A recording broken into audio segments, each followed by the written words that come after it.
NIM 24 22 41 13 25. Prodi Pendidikan Guru Sekolah Dasar. Kelas G, semester 1, mata kuliah Konsep Dasar IPA Biologi. Di sini saya akan menjelaskan tentang ciri-ciri makhluk hidup. Ciri-ciri makhluk hidup yang pertama yaitu bernapas atau respirasi, yang kedua membutuhkan makanan atau nutrisi, yang ketiga bergerak, yang keempat tumbuh dan berkembang, yang kelima berkembang biakan, keenam iritabilitas, yang ketujuh mengeluarkan zat sisa, yang kedelapan adaptasi. Saya akan menjelaskan satu persatu. Yang pertama yaitu respirasi atau bernapas. Respirasi atau bernapas yaitu proses pertukaran gas pada makhluk hidup dengan lingkungan. Respirasi terbagi menjadi dua bagian, yaitu respirasi aerob dan respirasi anaerob. 1. Respirasi aerob. Respirasi aerob merupakan respirasi yang memerlukan oksigen, di mana pada akhir prosesnya menghasilkan CO2 dan H2O. 2. Respirasi anaerob. Respirasi anaerob adalah respirasi yang tidak memerlukan oksigen, di mana pada akhir prosesnya menghasilkan asam laktat dan alkohol. Ciri-ciri makhluk hidup yang kedua yaitu membutuhkan nutrisi atau makanan.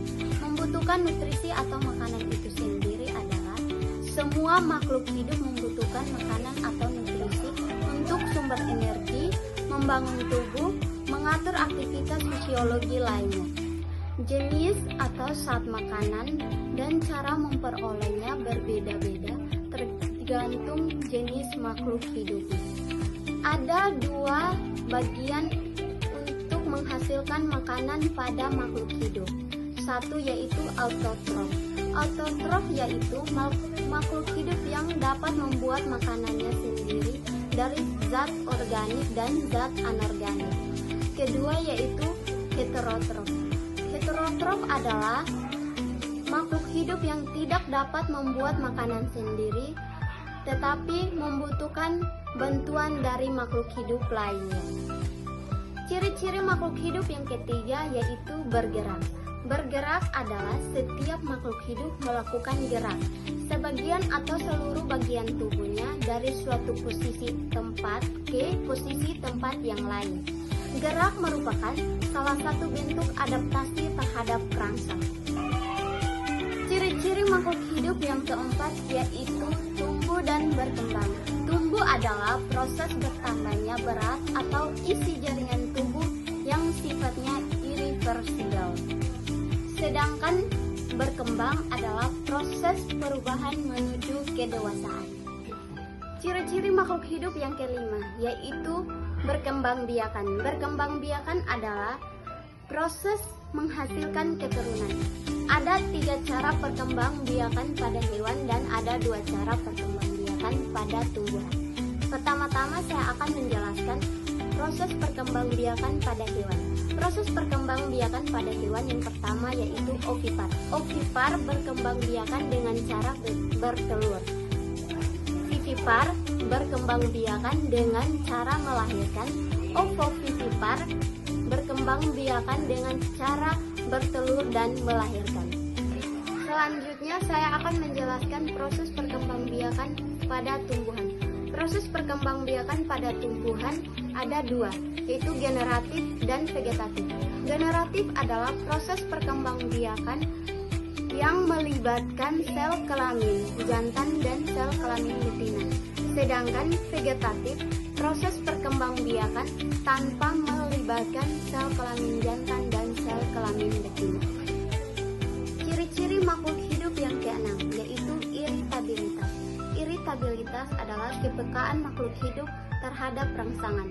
Hewan dan manusia memiliki alat indera yang peka terhadap rangsang seperti cahaya, bunyi, bau, rasa, dan sentuhan. Ciri-ciri makhluk hidup yang ketujuh yaitu mengeluarkan zat sisa. Semua makhluk hidup mengeluarkan zat sisa metabolisme yang tidak terserap oleh tubuh. Zat sisa tersebut dikeluarkan karena bisa berbahaya dan meracuni tubuh. Contohnya pada kulit. Kulit mengeluarkan keringat. Ciri-ciri makhluk hidup yang kedelapan yaitu adaptasi. Adaptasi adalah penyesuaian diri yang dilakukan makhluk hidup terhadap lingkungannya sebagai bentuk pertahanan diri. Adaptasi dibagi menjadi 3 bagian, yaitu adaptasi morfologi, adaptasi fisiologi, dan adaptasi tingkah laku. Adaptasi morfologi yaitu penyesuaian bentuk tubuh makhluk hidup terhadap lingkungan tempat tinggalnya. Kedua, adaptasi fisiologi. Adaptasi fisiologi yaitu penyesuaian metabolisme atau fungsi kerja organ makhluk hidup terhadap lingkungan sekitar. Adaptasi ini menjadi salah satu penyesuaian diri yang cukup sulit diidentifikasi sebab proses ini terjadi di dalam tubuh. Yang ketiga yaitu adaptasi tingkah laku. Adaptasi tingkah laku yaitu penyesuaian tingkah laku makhluk hidup terhadap situasi serta keadaan lingkungan tempat tinggal. Sekian penjelasan dari saya tentang ciri-ciri makhluk hidup. Bila ada kekurangan, mohon dimaklumi. Bila ada kelebihan, tolong dikembalikan. Assalamualaikum warahmatullahi wabarakatuh. Dah.